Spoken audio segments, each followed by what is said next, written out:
today's presentation, which is dealing with words and language and the original language of the universe. Is there such a thing? Well, the Hebrews claim that Hebrew is the original language. The Phoenicians, Sanskrit, we've heard it time and time again, where people will tout that their language was the first language, and all languages come from their language. The Greeks will tell you this about ancient Greek, etc. Well, I would say it's akin to saying that, arguing that blues or rock or jazz is the first and the mother of all music, etc., whereas it would be better to argue that music is the original genre. It's music. So language needs to be understood as the umbrella of all the languages that are spoken. In the scriptures it talks about Babylon the Great, where God confused the languages, and prior to that there was one language, right? Well, look at the word confuse and you'll see that it contains fuse, to fuse. In other words, all languages confuse together and syncretize and find one common root, one cause of all languages. And that's what we are going to absolutely, comprehensively and exhaustively discover today. Don't need to be intelligent, super intelligent. Of course you need intelligence, but you don't need to be a genius. That's what I meant to say. Yes, we need intelligence to discover this, but it's so incredibly easy to see once you know what you're looking for. And you will know today, by the end of today's presentation, the root of all languages, the mother, the true, first, original, pure language. And not only that, the root and cause of all things, how atoms work, how energy works, how your body works, how everything manifests in this world. So, without further ado, these are the two symbols we're going to be working with. This is the yin and yang symbol that we all know. We've all seen this one, the black and white one. And we've also seen this one, a red and blue one. What's the difference? You'll never see any other colours of yin and yang. And if you do, they're not worth anything. They're not going to teach you anything. Only these two will teach you the secrets of all things. This is the monad. Monad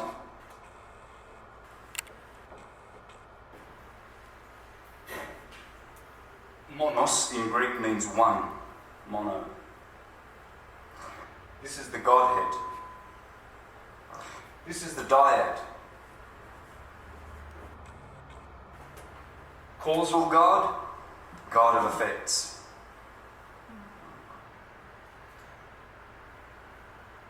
Electricity. This is electricity, redshift, blue shift. The South Korean flag has this yin and yang.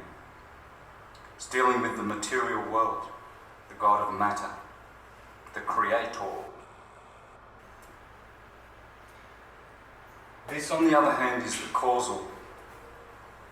In the East, this would be called Krishna, the black one, and Radharani, the white one, or the golden one, the consort of Krishna.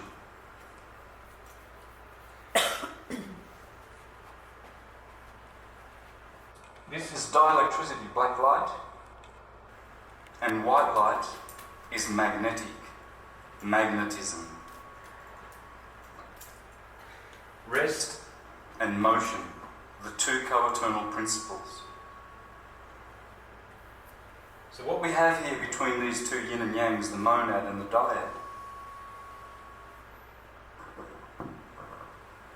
is we have the field. The field. What is the field? Well, it's the field where everything comes from, where everything originates in the universe and manifests. And these are the three field modalities, always in this order: dielectricity, magnetism, and electricity. It's the Holy Trinity.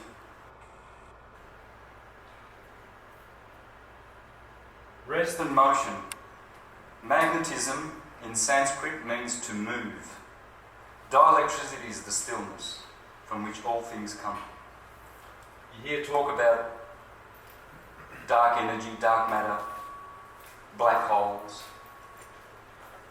etc. It's always black, black, black. Because quantum physics is pointing in the right direction. They're pointing to the blackness of things as the cause of all things. Black light is the absence of colour. White light is all colours. These two parts of the field do not vibrate. They are non-vibratory. This is a vibration, this is a radiation. It's very important to understand the difference between these two waves. Digital, analog. Pulse, vibration. This is a longitudinal, magnetism is longitudinal, scalar wave, standing wave. There's no vibration, it propagates horizontally. As the radial wave of radiation propagates in all directions, it encounters resistance in the medium in which it travels. Water, air, fire, earth, ether. Matters not. That resistance will cause, as it propagates longitudinally, it will cause a transverse wave. It's perpendicular at 90 degrees. And it can go up and down according to its wave amplitude. And the amps that are in this longitudinal wave, if it's strong, it'll go up higher. It will go like this. You see, when there's strong waves in the ocean, the surfers go out at a bigger amplitude. But when the ocean is still and quiet and there's not enough longitudinal drive from out in the ocean, there's not enough radial wave strength, then the waves are just very, very weak, like the Atlantic here. I'm watching the Atlantic every day from my 24th story. Yeah, I'll tell you about that later. It's very lucky. It's beautiful sisters coming, supposed to be here, but probably coming late, who's offered me a beautiful place to stay. So I look out, and I've never seen such a calm ocean in my life. In Australia, the waves are like brutal in the Pacific Ocean. But the Atlantic here is just like a pond, and that's because there's not enough longitudinal drive. It's nice and slow. What? Oh yes, thank you. How do I watch that? I forgot to do this. I'll get it more. Thank you.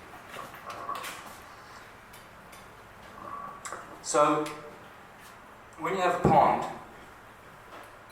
and you drop this nice still pond, and you drop a little pebble in the pond, you'll see that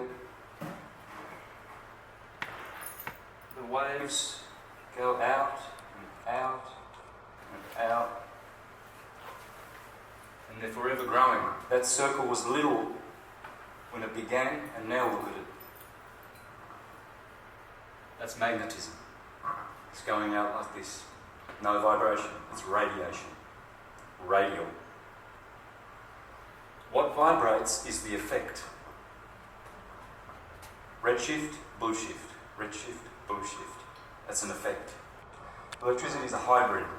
It's the third field modality. Here you have stillness and motion. That's what this is all about.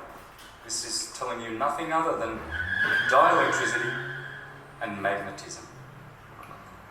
The source. I would say this is the source and this is the force. But more correctly, that is the source and this is the force. Okay? More correctly, within the monad. Remember, the monad, although it's one, it is two. It's Radharani and Krishna. And they say in Bhagavad Gita that Radharani is billions of times more powerful than Krishna. Because magnetism is the true radial force of the universe. It's digital, it's a pulse. No vibration. The vibration, redshift, blue shift, red blood, blue blood, red pill, blue pill, all the dualities you can think of. Hot water, cold water, pink for girls, blue for boys, red siren, blue siren, roses are red, violets are blue, Republicans are red, Democrats are blue. All the duality of the dyad world, the vibration world, the illusion in this hybrid material world, electrical.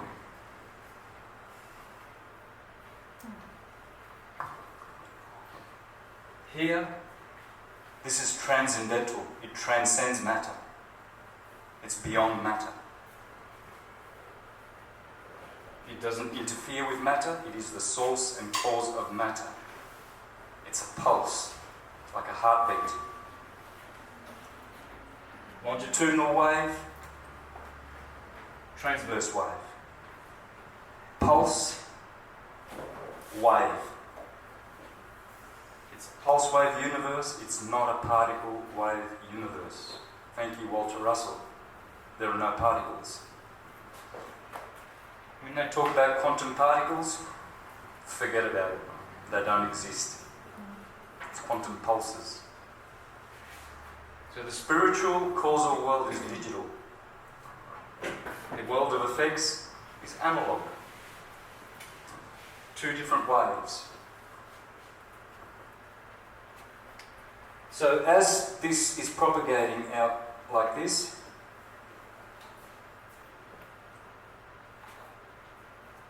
redshift, blue shift, the electrical wave of vibration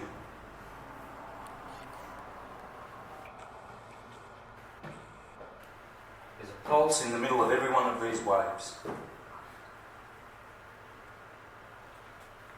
So when they're looking for, in the double slit experiment, when they see the particle disappears, well, of course it does, because you can't see a pulse.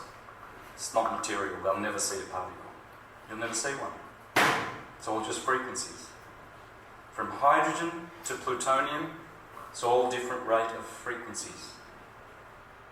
Gold, silver, mercury, magnesium, sodium, they're all just frequencies. And what makes them different is the difference between all the elements is that frequency. See the frequency there? How frequent is that to there? 1,000,000 times a second? 1,000,000,000? 4? 22? It matters not. The pulse sets the frequency, which sets the frequency of the wave. The transverse wave. It's all about frequency. Beginning with the pulse, ending with the wave. The magnetic radial wave is superior. It's 10 billion times more powerful than the electrical transverse wave. Thank you, Faraday and Maxwell, Steinmetz, Tesla, Ken Wheeler, John Nowalski. Thank you to all these great men who revealed that magnetism, the spiritual causal energy of the universe, is 10 billion times more powerful than electricity. Electricity, this wave here, can only decay. Can only decay. It can never grow. Unless with resonance you keep sustaining that wave. But without any support, that wave must diminish. The magnetic wave can never diminish. It's always growing. Okay, I'm labouring this point because I'm building up to a whole bunch of PowerPoint presentations, slides, probably about 200. So if you're a visual learner today, you're going to love this. I love making these PowerPoint presentations simply because I'm a visual learner. And when you see it, that's it. You're going to really absorb this. It's going to be hard going until 6 o'clock. Have a break at 3 for half an hour. Grab a coffee. But I have to build this up with this understanding. If you want to know the cause of all words in any language, you need 3 words. And there they are. Those are the 3 words. Atom, I put it there as atom because the vowels are interchangeable. Okay, so you have to learn or understand the law of interchangeables when it comes to language. But atom, the Egyptians said all is atom. In the Hermetica, you'll see that thousands of times. All is atom. So about 8 years ago, when I was meditating on that expression, all is atom, I took it seriously. I took it for what its value, surface value, and I thought, well, the Egyptians were smart people, and they said all is atom. And the Greeks described the physical nature of things as atomic. And today, quantum physics, even scientists too, that everything's a bunch of atoms. It's all atoms. Empty atoms. So let's start from that point, shall we? If all is atom, then all languages must come from atom, the atom. This is the mother of all words, and these I call redshift, blue shift, son and daughter of the mother atom. Because magnetism is feminine, dielectricity, black light, is masculine. How many times have they taught you the other way around? That this is masculine, white light, and black light is feminine. How many times have you seen that? That's how I learnt it. It's the other way around. Stillness, rest. This is rest and motion, or rather,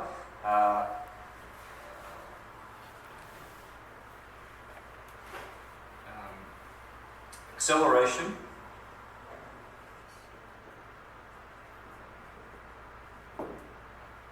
force and motion,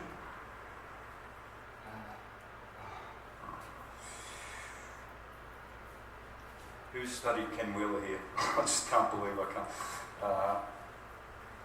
Inertia. Inertia.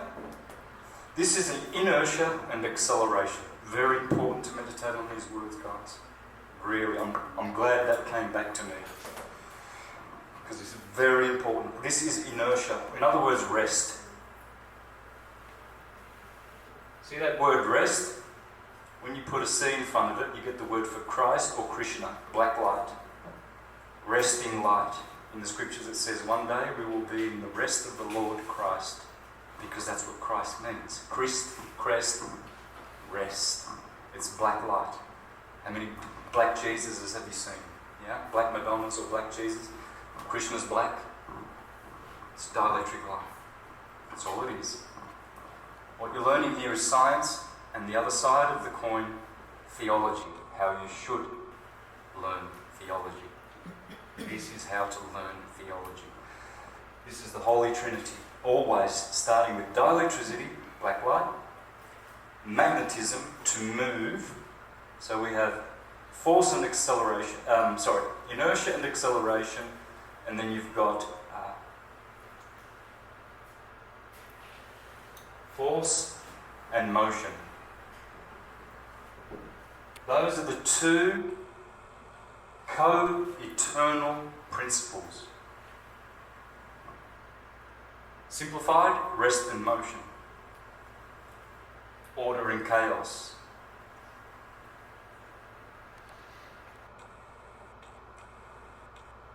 And this is 10 billion times more powerful than electricity. It's very, very weak. It's a hybrid of these two.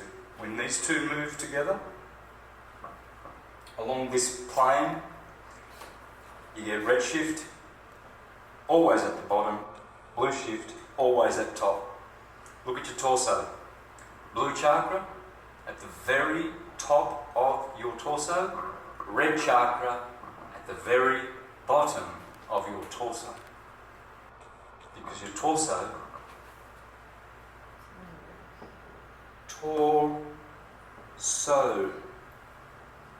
let's make it a U there, play around a little bit. Can you see what a torso is? It's a torus field. We're going to come to this in a minute, because this is a torus field.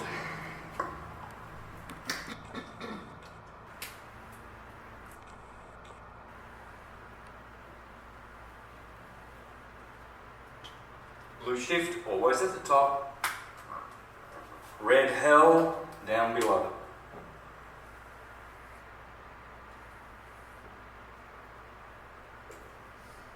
This is always way bigger, 1.618 times bigger. See that? The phi ratio, yeah?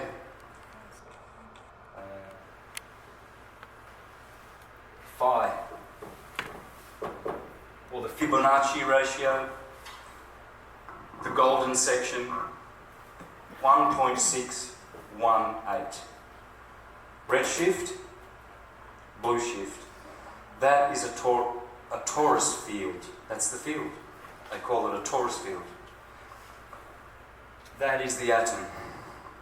That's what an atom is. They're never going to tell you that. They will never tell you. They'll tell you it's a neutron, a proton, an electron, which is true. But you will never know that it is the field. They can't afford to tell you that. Because once you open your eyes and you see this form is the only form that exists, and all numbers and letters come from this. This is God. That point there comes from counter space. See the hourglass here? That's time. This is space. Time, chronos. Atom means chronos, Saturn. Saturn means time, chronology. Time, space. This is pulsating. If you put your head here, and you have your beautiful green chakra here, in your heart, that's what you've got. You've got 3 chakras below, and you've got your violet up at the top. And this is the human being. It's an apple. This is how everything works. Your torso is a torus. Your body, made of atoms, is an anatomy. All is atom. So the secret is knowing what an atom is. All is atom. So that's what we're going to do today, and we will know the source of all things. Not just language. All things. Hyperbola, this is the hyperbola. In Greek this means hyperthrust. Bol means thrust. Ballistic. Have you ever heard someone say, oh, stop speaking bull? Because you are speaking in hyperbole. That's a word I remember learning when I was in, grade 1. Because we exaggerate when the kids say, I told you 100 times, don't touch my sandwich. Well, really, you only said it 3 times. You're speaking hyperbolically. Okay? You're speaking bull. Because that's the bull. Baal. The god Baal. Remember, vowels are interchangeable. The god Baal is the only god that exists because it's the hyperbola, which is the half of the torus field. Bol means blue. You can see there, blue. Rot, backwards for tor, which also means rotate, is red. In most languages, in German, rot is red. Redshift, blueshift. It's right there in the word. It's right there in the word. It's telling you this is ballistic to hyperthrust, and this is rotating. It's just going like this, like the Ouroboros is the same as the Ouroboros. R and L are interchangeable, always. The most important interchangeables you will ever master. Once you understand that in every language R and L are interchangeable, your minds will open. So the serpent that eats its tail, it's this. That's where it eats. Because everything is coming out of that point, thrusting outward, radiation, gravitation. Fission, fusion.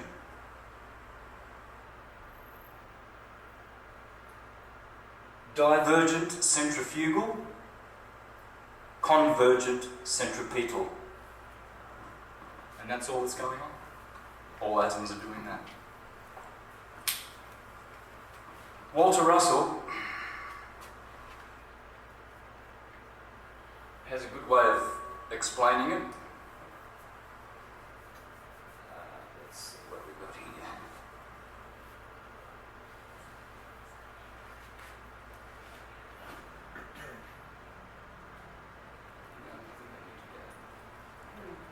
There's Walter Russell. Okay, so let's do this. Redshift, blueshift. Thank you. Good idea. We don't need the light. So you see, there's the point of the hyperbola, where two vortices, a red vortex, blue vortex, is always happening. That's an atom. That's a Taurus field. This is the only way energy happens. And it happens simultaneously. And this is happening also simultaneously. So if you pick this up and put it on top of that, you'll understand that as energy goes out that way, already it's coming back simultaneously. Two cones. And that's the field. Always redshift, blueshift. This guy here, David Lapointe, proved this in a laboratory. You can see his primer fields, 3-part documentary. I would recommend you watch it. There he is there doing an experiment, and he's knocking out these 3 bottles. Dark energy, dark matter, dark BS of quantum physics that they talk about because they're leading people astray. And he's proving in the laboratory with these 2, redshift, blueshift, positively charged and negatively charged, and he's got these little balls in here that are on the plane of inertia, and they're all lining up on a plane, because in the middle here is the plane of inertia, the 4th part of the atom that never gets spoken about. Ken Wheeler, in his channel Theoria Apotheosis, gets all shapes of magnets, all kinds of magnets, and puts them behind a viewing film, and you see the toroidal field of every magnet. And that's what's going on.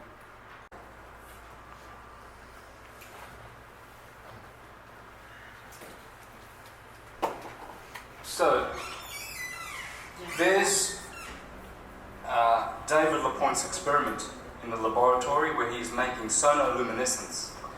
This here is sonoluminescence, sound and light. Sound and light. That's what they say God is. God is light. And the Word of God, well, that's sound. There you go. There it is again. Taurus field. In a laboratory. Once more. Galaxies. Supposed galaxies. What they have here, this is the plane of inertia.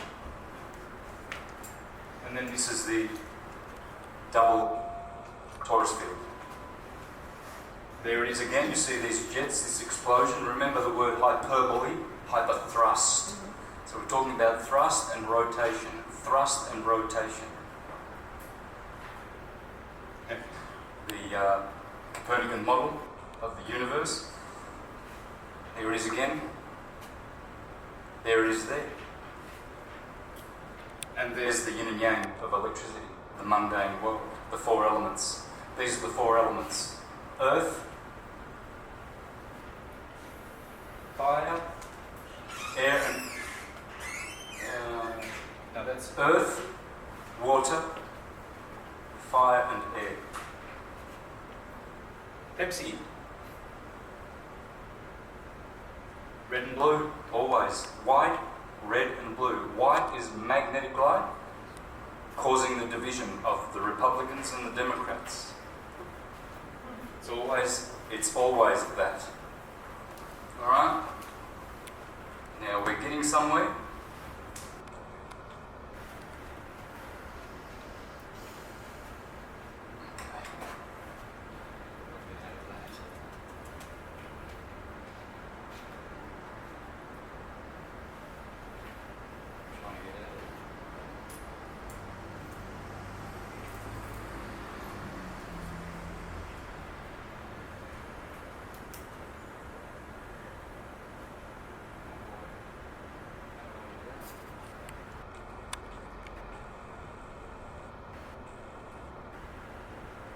Does anyone know how to get out of these?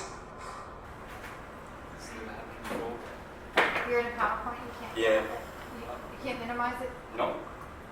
Can't minimize it. Don't you think? You probably know that. Here we go. You see your battery terminals? Anode, cathode. Blood moon, blue moon. It's all about redshift, blue shift. The rainbow. Redshift, blue shift. The 7 electricities. The 7 colours, same in your torso. You've always got the Krishna in blue. If Krishna's got either blue or black, Radharani is either white or red. Pay attention and take note. You've got your blue gods, you've got your red devils. The superheroes. There's always red pill, blue pill. There's always that polarity. Red and blue. Hot water, cold water. You've got your blue arteries, red veins. Red light district, blue light for children. Again, red blood, blue blood. The rivalry. It's always, you see, America's divided. It's the colours of division and polarity to keep you away from the white and black light. That's all it is. And it works. Provolone antipasto. Pro and anti. Roses are red, violets are blue. The pH. Yeah, the red bad guys and the blue good guys, yeah? Red shift, alkalinity is blue shift. Same with the spectrum of matter. It's red shift, blue shift. Red star Kachina, blue star Kachina.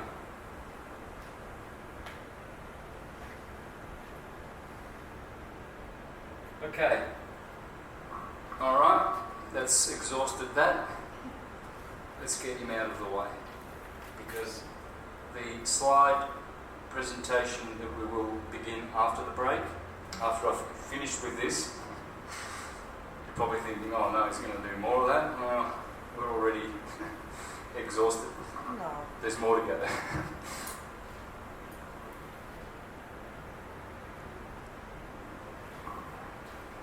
Okay. So,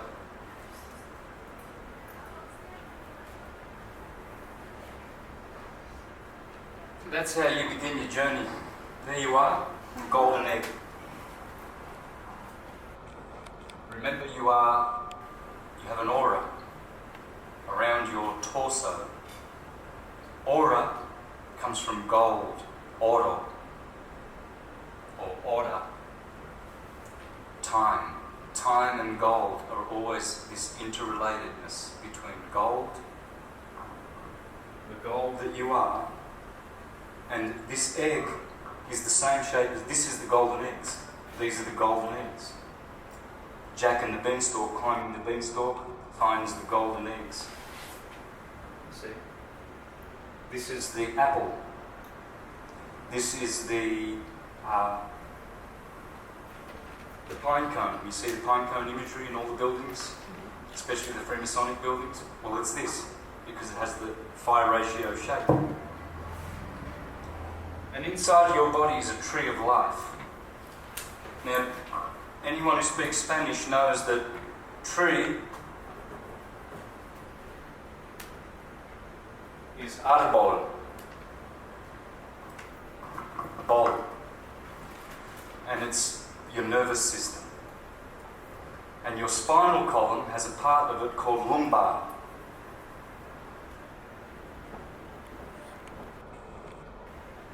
Bar is bowl.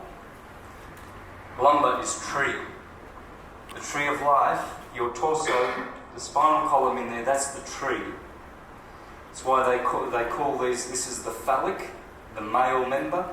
This is the Taurus, the feminine member. And it comes from uterus. Uterus.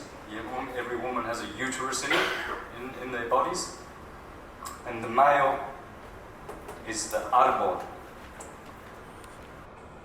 And the tree of life is actually the phallic, because it passes life. So you'll find this tree of life motif everywhere.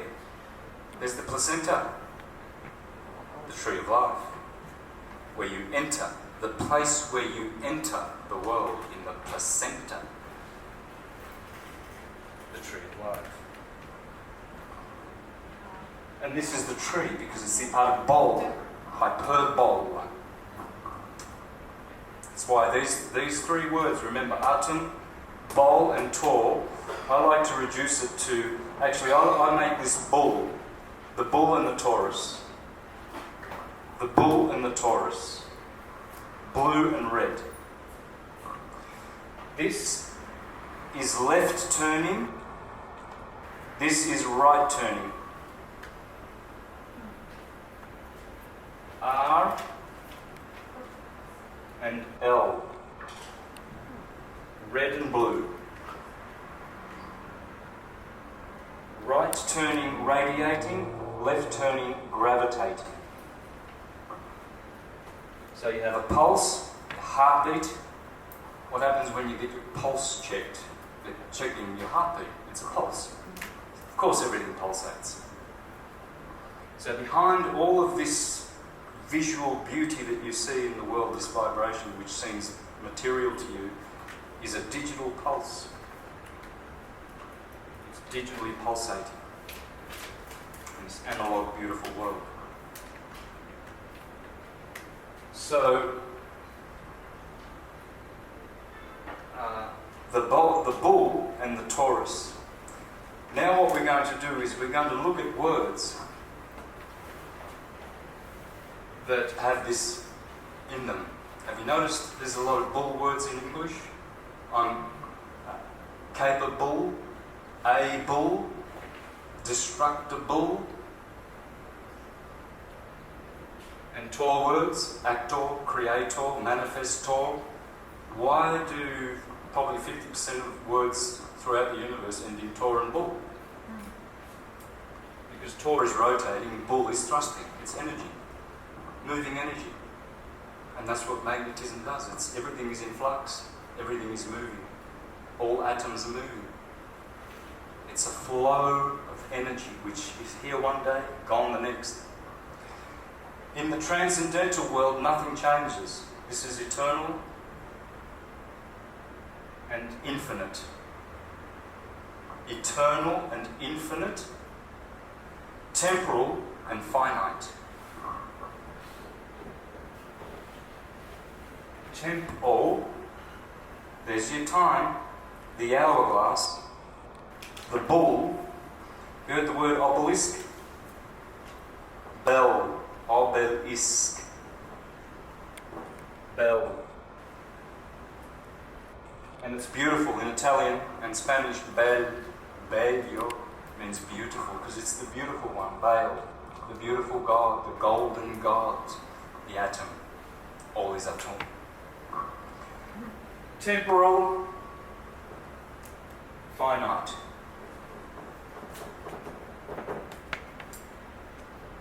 Infinite, eternal. Unchanging,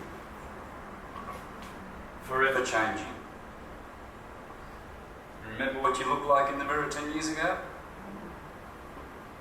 You've changed. But you're still the same. Because you're always the same.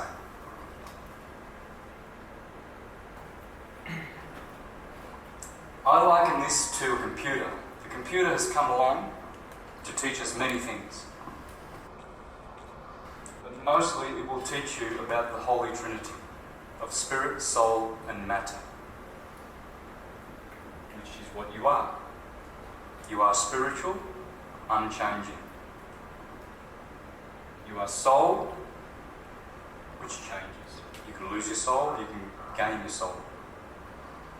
And body, which is always changing. You live, you reincarnate, you die. So you look at your computer, and all your information is stored on a hard drive. But when you open your computer, well, the screen shows you what... I don't know why this is on. That's better. Okay, your computer shows you what's in the file, which is the spirit. The screen here, we can liken that to the body. And the RAM between the file and the screen, we can call that the soul. So, if you have a hard drive full of information, does it weigh more than a brand new one, which is empty? And yet this is full. This one here is full. 30 gigabyte. Is that a lot? I don't know. What's a lot of gigabytes these days? 500. Huh? 120 gigabyte, okay. Here we have 120 gigabyte of information. It's almost infinite information at the tip of your fingers. And this same one, let's imagine this is the same hard drive, brand new, I haven't put anything on it. Which one weighs more? Surely this one weighs more. It doesn't. Because that information is in counter space. It's not spatial. It's ones and zeros. They don't occupy any space. It's just energy. It's frequency. That's who you are in the transcendental world. You're not spatial. Forget about it. You have to try and meditate and understand this.